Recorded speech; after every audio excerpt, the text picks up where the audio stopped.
नमस्कार दोस्तों स्वागत है आपका वर्मा लर्निंग पॉइंट में। और इस चैनल पर आप देख रहे हैं बहुत ही महत्वपूर्ण क्वेश्चन, जनरल साइंस से संबंधित इम्पोर्टेंट क्वेश्चन सीरीज। और ये सीरीज का 11वां पार्ट है। इससे पहले पार्ट आप चैनल की प्लेलिस्ट में जाकर देख सकते हैं। तो चलिए शुरू करते हैं। कच्चे फलों को पकाने के लिए प्रयोग किया जाता है। क्वेश्चन नंबर 1 है, कच्चे फलों को पकाने के लिए प्रयोग किया जाता है। कच्चे फलों को पकाने के लिए जो प्रयोग किया जाता है, एथिलीन और एसिटिलीन गैस का प्रयोग किया जाता है। एथिलीन एवं एसिटिलीन गैस का प्रयोग किया जाता है। नेक्स्ट क्वेश्चन देखिए, लोहे को इस्पात में बदलने के लिए मिलाया जाता है। लोहा जो होता है उसको इस्पात में बदलने के लिए क्या मिलाया जाता है? निकेल धातु उसमें मिलाई जाती है। निकेल धातु उसमें मिलाई जाती है। नेक्स्ट क्वेश्चन देखिए, कैमरा, दूरबीन के लेंस, विद्युत बल्ब और धूप चश्मा में प्रयोग होता है।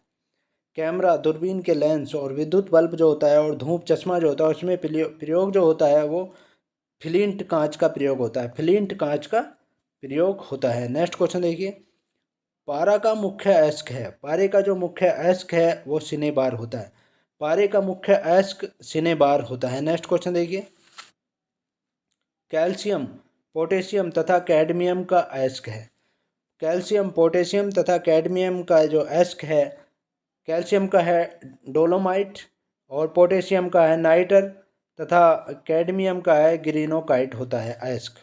क्रम से दिए हुए हैं ये। नेक्स्ट क्वेश्चन देखिए, बर्फ़ का द्रवनांक एवं हिमांक होता है। बर्फ़ का जो द्रवनांक होता है वो 0 डिग्री सेल्सियस होता है। हिमांक, द्रवनांक और हिमांक दोनों 0 डिग्री सेल्सियस पर होते हैं। नेक्स्ट क्वेश्चन देखिए, एलपीजी में गंध के लिए मिलाया जाता है। एलपीजी गैस जो होती है उसमें गंध के लिए जो मिलाया जाता है सल्फर के यौगिक मिथाइल मरकोप्टेन मिलाया जाता है। सल्फर का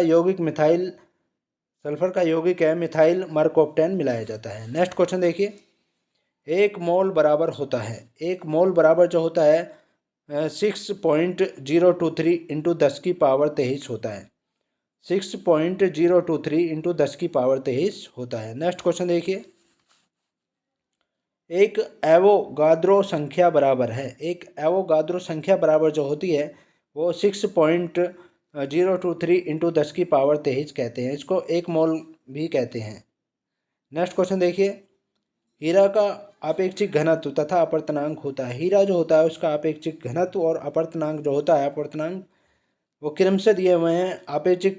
आपेक्षिक घनत्व जो है 2.2 और अपवर्तनांक जो होता है 2.417 होता है। नेक्स्ट क्वेश्चन देखिए, रिएक्टर में नियंत्रक छड़ के रूप में प्रयोग होता है। रिएक्टर में नियंत्रक छड़ के रूप में जो प्रयोग होता है वो एक तो कैडमियम और बोरोन की छड़ का प्रयोग होता है। कैडमियम और बोरोन की छड़ का प्रयोग होता है नियंत्रक छड़ के रूप में। नेक्स्ट क्वेश्चन देखिए, अर्धचालक का उदाहरण है। अर्धचालक जो होता है वो कार्बन, सिलिकॉन और जर्मेनियम का उदाहरण होता है। अर्धचालक, ये अर्धचालक होते हैं कार्बन, सिलिकॉन और जर्मेनियम। नेक्स्ट क्वेश्चन देखिए, अर्धचालक पर ताप का क्या प्रभाव पड़ता है। अर्धचालक जो होते हैं उन पर ताप का जो प्रभाव पड़ता है, ताप बढ़ने पर चालकता बढ़ती है और घटने पर घटती है। नेक्स्ट क्वेश्चन देखिए, अतिचालक की प्रतिरोधकता होती है।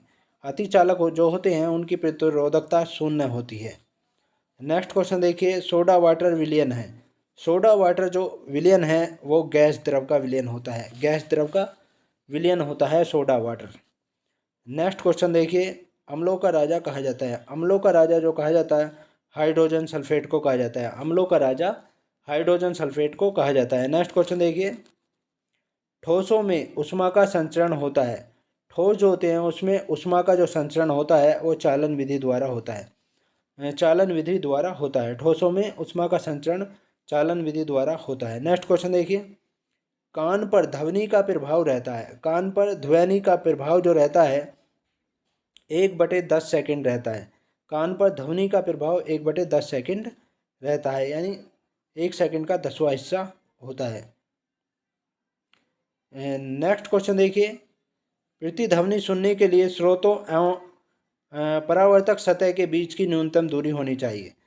प्रतिध्वनि सुनने के लिए स्रोतों एवं परावर्तक सतह के बीच की न्यूनतम दूरी जो होनी चाहिए वो 17 मीटर होनी चाहिए। नेक्स्ट क्वेश्चन देखिए, अनुप्रस्थ तरंग का उदाहरण है। अनुप्रस्थ तरंग जो प्रकाश तरंग होती हैं, अनुप्रस्थ तरंग। प्रकाश तरंगों को अनुप्रस्थ तरंग कहा जाता है। नेक्स्ट क्वेश्चन देखिए, अनुदैर्घ्य तरंग का उदाहरण। अनुदैर्घ्य तरंग जो होती हैं वो ध्वनि तरंगे होती हैं। ध्वनि तरंगे अनुदैर्घ्य तरंग होती हैं।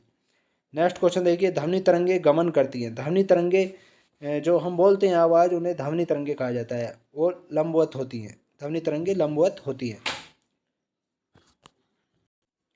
मनुष्य सुन नहीं सकता है। नेक्स्ट क्वेश्चन देखिए, मनुष्य सुन नहीं सकता है। तो हम जो सुन नहीं सकते हैं वो कौन सी पराश्रव्य तरंगे होती हैं। वो पराश्रव्य तरंगों को हम सुन नहीं सकते हैं। 20,000 हर्ट्ज से ज़्यादा की होती हैं पराश्रव्य तरंगे। और जो 20 से और 20,000 के हर्ट्ज के बीच होती हैं वो श्रव्य तरंग होती हैं, जिन्हें हम सुन सकते हैं। और 20 हर्ट्ज से कम की जो तरंगे हैं उन्हें भी हम नहीं सुन सकते हैं। अपश्रव्य तरंगे कहलाती हैं वो। नेक्स्ट क्वेश्चन देखिए, सेकेंडरी लोलक का आवर्तकाल है। सेकेंडरी लोलक का जो आवर्तकाल होता है 2 सेकंड का होता है। नेक्स्ट क्वेश्चन देखिए, मानव नेत्र की स्पष्ट दर्शन की न्यूनतम दूरी होती है। हमारा नेत्र जो है, जो पास की दूरी होती है, स्पष्ट रूप से जो देख पाता है वो 25 सेंटीमीटर की दूरी पर देख पाता है। 25 सेंटीमीटर की कम दूरी होगी तो स्पष्ट रूप से नहीं देख पाएगा। नेक्स्ट क्वेश्चन देखिए, सामान्य आँख के लिए दूर बिंदु है। सामान्य आँख जो होती है उसके लिए दूर बिंदु जो होता है वो अनंत पर होता है। नेक्स्ट क्वेश्चन देखिए, कैप्सूल का आवरण बना होता है। कैप्सूल जो होता है, जो खाने वाले दवाई के रूप में यूज किए जाते हैं, उनका आवरण स्टार्च का बना हुआ होता है, जिसके कारण वो जो है अंदर पेट में जाते ही वो घुल जाता है। नेक्स्ट क्वेश्चन देखिए, अंडे का आवरण बना होता है।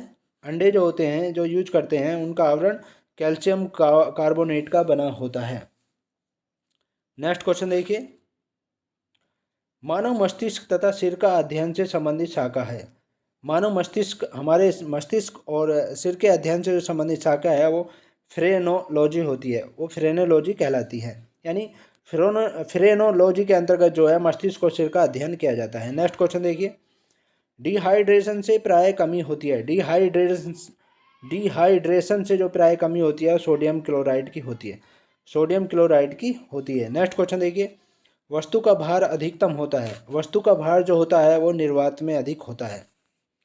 जहाँ पर हवा नहीं होती वहाँ पर उसका वस्तु का भार अधिक होता है। नेक्स्ट क्वेश्चन देखिए, कृत्रिम सिल्क कहलाता है। कृत्रिम सिल्क जो होता है वो रेयॉन को कहते हैं। जो सिल्क बनाया जाता है कृत्रिम कहलाता है, वो रेयॉन है। नेक्स्ट क्वेश्चन देखिए, आम का वैज्ञानिक नाम है। आम जो है जिसको हम यूज करते हैं उसका वैज्ञानिक नाम मैजीफेरा इंडिका है। फेरा इंडिका। इंडिका नाम जो है हमारे देश से ही लिया गया है, क्योंकि यह हमारे देश में ही आम उपजा है। पैदावार इसकी शुरुआत हमारे देश से ही हुई है। नेक्स्ट क्वेश्चन देखिए, रेफ्रिजरेटर में जल को ठंडा करने के लिए प्रयोग किया जाता है। रेफ्रिजरेटर में जल को ठंडा करने के लिए प्रयोग किया जाता है वो अमोनिया गैस की जाती है। अमोनिया गैस का प्रयोग किया जाता है।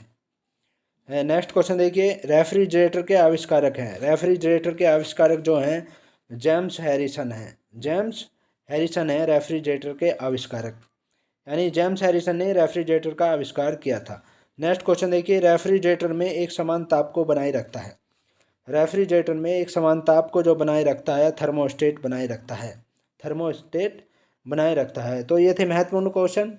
इसके नेक्स्ट पार्ट में आपसे फिर मुलाकात होगी। तब तक के लिए शुक्रिया। Thanks so much.